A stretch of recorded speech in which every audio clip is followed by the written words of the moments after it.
Hello dear students, കോമക്സ് ട്യൂട്ടോറിയലിൻ്റെ മറ്റൊരു വീഡിയോയിലേക്ക് സ്വാഗതം. Calicut university third sem SDE BA വിദ്യാർത്ഥികളുടെ റിസൾട്ട് 2 ദിവസം മുമ്പ് യൂണിവേഴ്സിറ്റി വെബ്സൈറ്റിൽ പബ്ലിഷ് ചെയ്തിട്ടുണ്ടായിരുന്നു. അപ്പോൾ റിസൾട്ട് വന്ന കുട്ടികൾ ചിലപ്പോൾ ഏതെങ്കിലും സബ്ജക്റ്റിൽ ഫെയിൽ ആവുകയോ അല്ലെങ്കിൽ ഉദ്ദേശിച്ചത്ര മാർക്കോ നിങ്ങൾക്ക് ലഭിച്ചിട്ടില്ല എങ്കിൽ നിങ്ങൾക്ക് റിവാലുവേഷന് കൊടുക്കാവുന്നതാണ്. അപ്പോൾ റിവാലുവേഷന് കൊടുക്കാനുള്ള ലാസ്റ്റ് ഡേറ്റ് എന്നുള്ളത് 28-ാം തീയതിയാണ്. അപ്പോൾ third semester revaluation for third semester SDE CB CSS BA B.Ed BSc mathematics ഇവരുടെ എല്ലാവരുടെയും എന്ന് വെച്ചാൽ 2014 അഡ്മിഷൻ മുതൽ എല്ലാവരുടെയും റിസൾട്ട് വന്നിട്ടുണ്ട് തേർഡ് സെമ്മിൻ്റെ.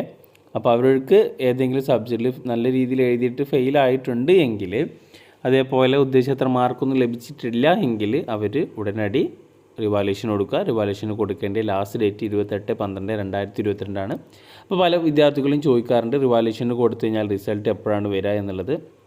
എന്തായാലും സപ്ലിമെൻ്ററി റിസൾട്ടിൻ്റെ ഒക്കെ മുമ്പായിട്ട് റിവാലുവേഷൻ റിസൾട്ട് വരും. ഇപ്പോൾ കണ്ടുവരുന്ന ഒരു 4-5 മാസത്തിനുള്ളിൽ റിവാലുവേഷൻ്റെ റിസൾട്ട് വരാറുണ്ട് എന്നുള്ളതാണ്. അപ്പോൾ മാർക്ക് കുറഞ്ഞവരുണ്ടെങ്കിൽ അല്ലെങ്കിൽ സബ്ജക്റ്റ് ഫെയിൽ ആയിട്ടുണ്ട് എങ്കിൽ റിവാലുവേഷന് കൊടുക്കാനുള്ളവർ 28 ഡിസംബർ 28 കൊടുക്കുക. ഓക്കെ.